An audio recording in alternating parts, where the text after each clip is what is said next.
What's up, bro? Katie Bo here for Man Up Community. I'm going to ask you something, and some of y'all ain't going to like this question and what I'm inferring. But how different are we, you, from John Gruden? Yep, it's a tough one. Let's jump into it. John Gruden, 58 years old, started coaching in the NFL in 1998, won a Super Bowl in Tampa, the Tampa Bay Bucks in 2002. In 2009, he became an analyst for Monday Night Football, and man, was he good. He can really tear apart an offensive scheme, did a very good job.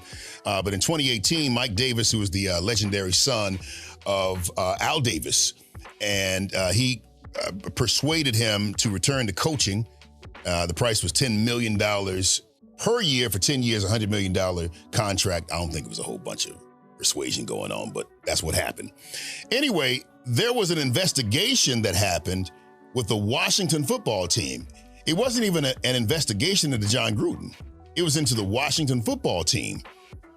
Well, as a part of the investigation, 650,000 emails came to light in the course of time that they were investigating the Washington football team. And in those emails, John Gruden was repetitively heard or read saying racist, homophobic, and misogynistic things, okay? They're pretty awful.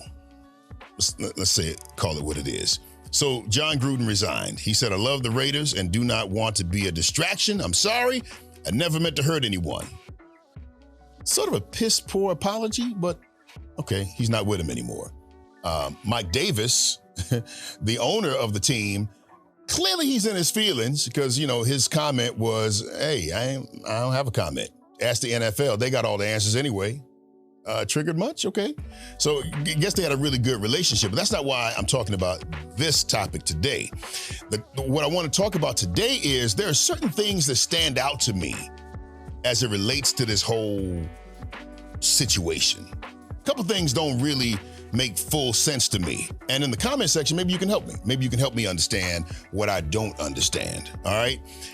Number one, John Gruden wasn't in the NFL when these emails were found. He returned to coaching in 2018, and he was out of coaching by, 2006, 2008, something like that? So this was it was 2008, yeah, because 2009, he got hired on Monday Night Football. So this was way after his football coaching career. Now, is what he said very jerkish? Idiot-ish? Yes, but he wasn't in the NFL. And to me, that makes a difference. He was a jerk outside of the NFL. He was an idiot outside of the NFL. But the second point to me is what also stands out. Of the 650,000 emails, this was the worst of the worst? Come on, think about it. You didn't even work for the Washington football team. You were an analyst. And so they got your responses. Who were you talking to? And who did you feel comfortable enough to have these conversations with? What did they say in response? How did they reply? Or maybe because he wasn't in the NFL, he didn't care. Hey, if this comes out, hey, I'm not in the NFL, I can say whatever I want to say. I can say whatever I want to say about Roger Goodell. I can say whatever I want to say about DeMaurice Smith. I can say whatever I want to say about whomever. I'm not in the NFL. Does it make it right? No, it don't make it right. Still an idiot, but you're an idiot outside of the NFL. What's interesting to me is that you've got these billionaire owners and what have you. 650,000 emails?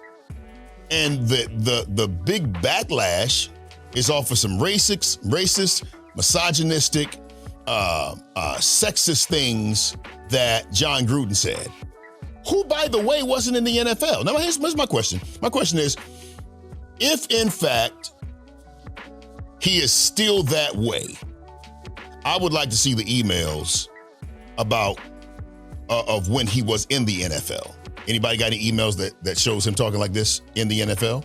Or since he came back in 2018, anybody got any emails? with him talking like that after 2018? If you can't find emails from 2018 when he came back to the NFL, 19, 20, 21, can people change? Can people change? And I'm not telling you that John Gruden doesn't need to be punished, because this conversation ain't really got nothing to do with John Gruden at this point. It's got something to do with us. Because sometimes we sit on our high horses and we look at past behavior and we tend to say what a person will always be. Once a cheater, always a cheater. Once a liar, always a liar. I don't believe that. Now, I do know that one of the biggest predictors of future behavior is past behavior, but there is a thing called change. Sometimes people can find God. They can have situations in which, they lose loved ones, or maybe a child is born, or whatever, things can cause people to change. Even if it's situational change. It's amazing how I could cuss so fluently around my friends. Oh, when I was around my parents, I lost the ability. It's the cussing spirit left my soul. You know why? Because I knew that there's certain things that I'm going to do in front of them that I would never do around, somebody else, and vice versa. So I'm saying that while we're sitting on our high horses, I want you to just ask yourself, what your emails look like since 2011. Can we check them? No? Or yes? Because you don't use the email that much. What about your text messages? What your text messages look like? I ain't got nothing to hide. We all have something to hide. Even at a bare minimum, if it's just something that's none of your business. It's the thing where it's none of anybody else's business. So yes, I do have that to hide, because it ain't none of your business.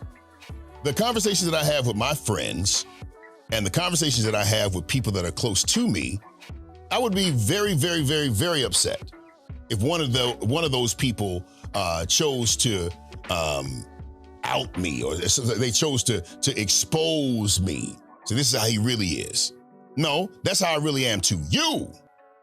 How I am to everybody else is just as authentic. It's just that there are some people you want to be around and you want to take your wig off. All right? Unbutton your girdle. I'm from old school. They wore girdles back in the day, my mom and them. And I just feel like there's a level of hypocrisy here that we really gotta look at and make sure that we don't have that existing in our lives.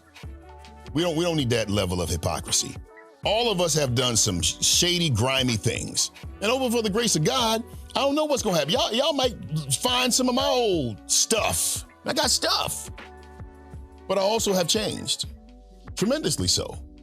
So at the end of the day, you can see it if you want, I guess. I don't know, but I just feel like if you're gonna come down on somebody based on what they did, and even if it was situational, I just wonder, are you gonna be okay with somebody doing that to you? Well, you can go through my text messages, you can go through my emails, you can go through all of that. What about your conversations? What if there was a scripted conversation that we could take some things that you said, some conversations that you said with your best friends? Oh, that time you was angry and you said those things and they was downright blasphemous. They were murderous almost. You all right with that? If the answer is no, I'm saying to you, watch it. All right? Look at every situation through the eyes of grace, and hopefully you pray that you'll never be in that situation. All right? Like this video, click like, or just give me a comment. Tell me I'm wrong. Just comment. All right? I'm KD Bo. Man up.